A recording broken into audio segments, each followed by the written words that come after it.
Welcome back. 9:45 is your time. Are you in the mood for chips and homemade salsa, but don't have the ingredients to put it together? Why not solve the problem and enjoy salsa all summer by creating your own salsa garden? This week, Gurvir Dhindsa heads to the garden with Pike Nurseries' Melody McDonald with some ideas on how to put it all together.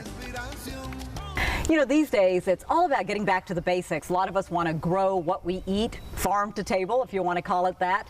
Today, we're in an East Cobb neighborhood where the homeowner loves to cook with salsa. So our friend Melody McDonald from Pike Nurseries is joining us today to help us get her salsa garden started. Melody, good morning. Good morning. Okay, so here we are. Is this the right space? It's the right space. She's Okay. got a nice little bed dedicated to her veggies here. And this year, she loves salsa, as you mentioned, so we're going to plant what she needs to make her own fresh salsa. Terrific. Now, we've got to take some things out, right, before we start planting? So, so I'll pull some weeds? Absolutely. So we've got a few weeds. So Okay. the first thing to do is tend to your bed. So we'll get the weeds out.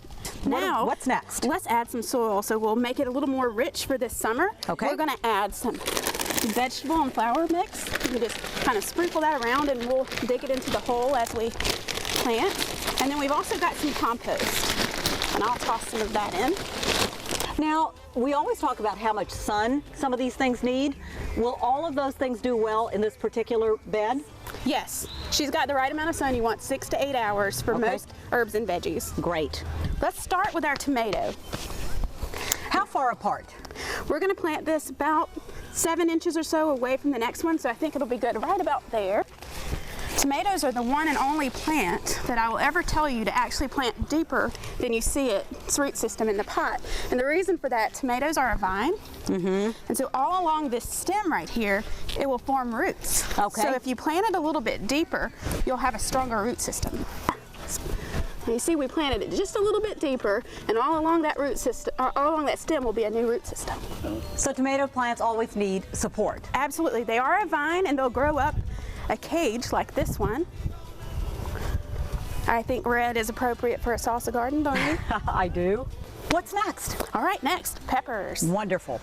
We have a California Wonder, so it's a yellow bell. Okay, doesn't matter where I plant this? I think we've got a good spot right there. All right. Now next, we have garlic chives. Oh, yum. I know, these are great to use the leaves chopped up in your salsa or on top as a garnish. So we also have an oregano. I think we could plant right by the tomato. Okay. These are onions and garlic. And what you actually do is you get the actual onion in a bag like this, and you plant that. So what I have here is cilantro. Right. You got to have cilantro for a salsa Absolutely. garden. Have to have it. Bottom line is you may have to spend a little bit of money right off the bat, but this is something that you know is going to be fresh without a bunch of pesticides on it. Absolutely, and it tastes so much better when it's homegrown. Now we've planted everything, we're just going to put one last little personal touch on this homeowner's garden.